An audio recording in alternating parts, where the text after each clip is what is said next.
নমস্কার বন্ধুরা, আমি পপিন। আমার রান্নাঘরে আপনাদের সবাইকে স্বাগত।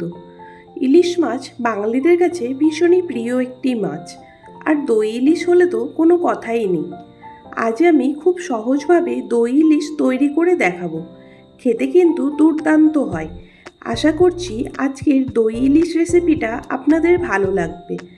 আমার চ্যানেলে যদি নতুন কোনো বন্ধু হয়ে থাকেন, আমার চ্যানেলটাকে সাবস্ক্রাইব করে পাশে বেল নোটিফিকেশনটা প্রেস করে দেবেন।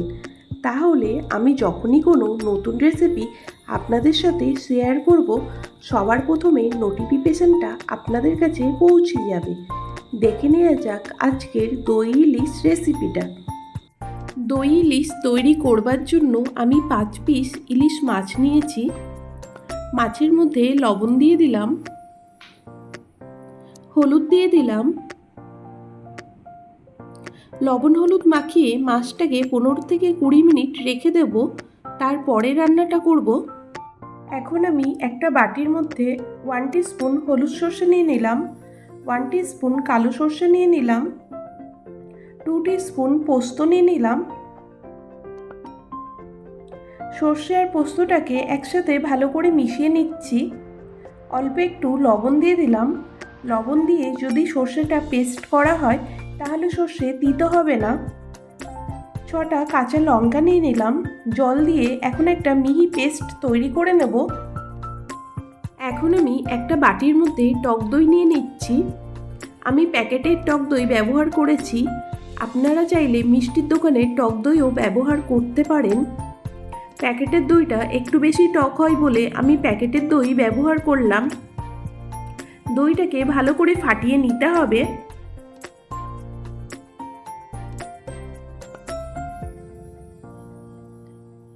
স্বাদ অনুসারে লবণ দিয়ে দিলাম, সামান্য অল্প একটু হলুদ দিয়ে দিলাম।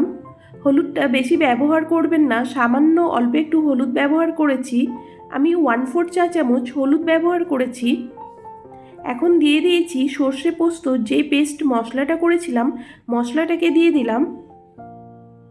আবারও সব কিছু একসাথে ভালো করে ফাটিয়ে নিতে হবে। 2 টিস্পুন সর্ষের তেল দিয়ে দিলাম।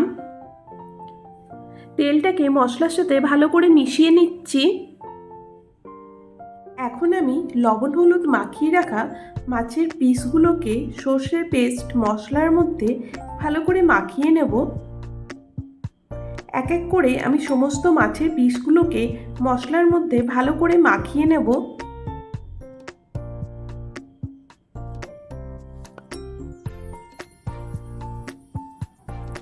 একই রকমভাবে আমি সমস্ত মাছগুলোকে মশলার সাথে ভালো করে মাখিয়ে নিচ্ছি। 10 মিনিট মাছগুলোকে আমি এইভাবেই রেখে দেব, তারপরে রান্নাটা করব। 10 মিনিট পরে এখন আমি একটা টিফিন বক্স নিয়েছি। টিফিন বক্সের মধ্যে মশলা মাখানো এক এক করে মাছগুলোকে রেখে দিচ্ছি। সমস্ত মাছগুলো টিফিন বক্সের মধ্যে নিয়ে নিচ্ছি।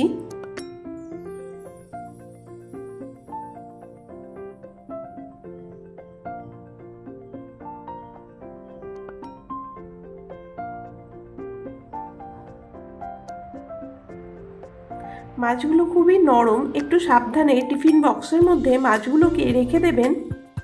এখন আমি দিয়ে দিচ্ছি 4টে চেরা কাঁচা লঙ্কা। উপরের থেকে দিয়ে দিলাম 2 টিস্পুন সর্ষের তেল। এখন আমি টিফিন কৌটোর মুখটাকে বন্ধ করে দিলাম। কড়াই নিয়েছি, কড়াইয়ের মধ্যে অল্প একটু পরিমাণে জল দিয়ে দিলাম।